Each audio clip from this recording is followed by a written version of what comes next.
I thought about different ways to make this video because I have had a couple of very recent situations where I'm like, wow, the outcome was so good. I wanted to be able to share with other people. Not that it's new to me, but it's my approach on handling disagreements.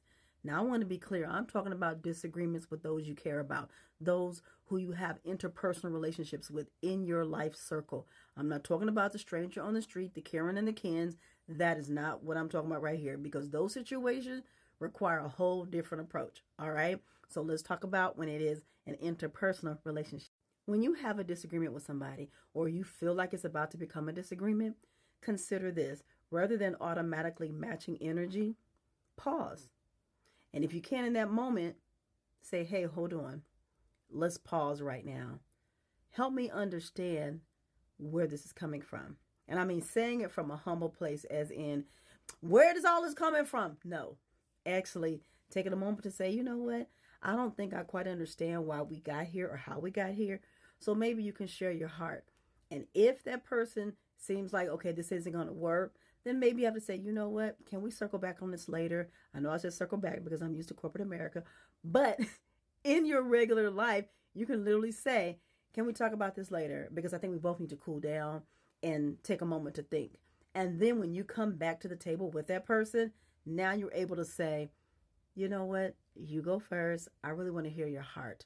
I want to hear, how did we get to this particular place? And let them speak without interruption. All righty. And when they're done, do not automatically have a rebuttal built up. Take a moment. You heard what they had to say. Now you can say, all right, I may not agree with that. However, we need to be able to move on and move forward together. So how about this? ... You'll be surprised how much further you can get in a conversation and in a relationship when you take the approach of, let me hear your heart. Let me take a moment, get out of who I am, and actually listen to that other person. Because a lot of times, if not most of the time, it's perception. We all are coming from somewhere different. We all have our point of reference. And our point of reference is how we respond to certain things in our life, certain triggers. So if you're in a place where you can say, you know what, let me hear where that's coming from, you will find you can de-escalate any type of a possible spike. And it's a non-accusatory conversation because nobody wants to be at blame, right? So try that. And I'm here to say I've been doing that for quite a while, which is how I end up being a person who can kind of deal with conflict resolution, because that's going to be my approach. I'm not going to come in automatically pointing fingers and why didn't you whoop, whoop, whoop, whoop. No, I'm going to sit there and I'm going to listen. And if it's something levied against me, I'm going to process, how can I do different? If it's not levied against me, then I'm just going to sit and listen as a person who is there to listen with intention, not listening to respond, but listening to understand.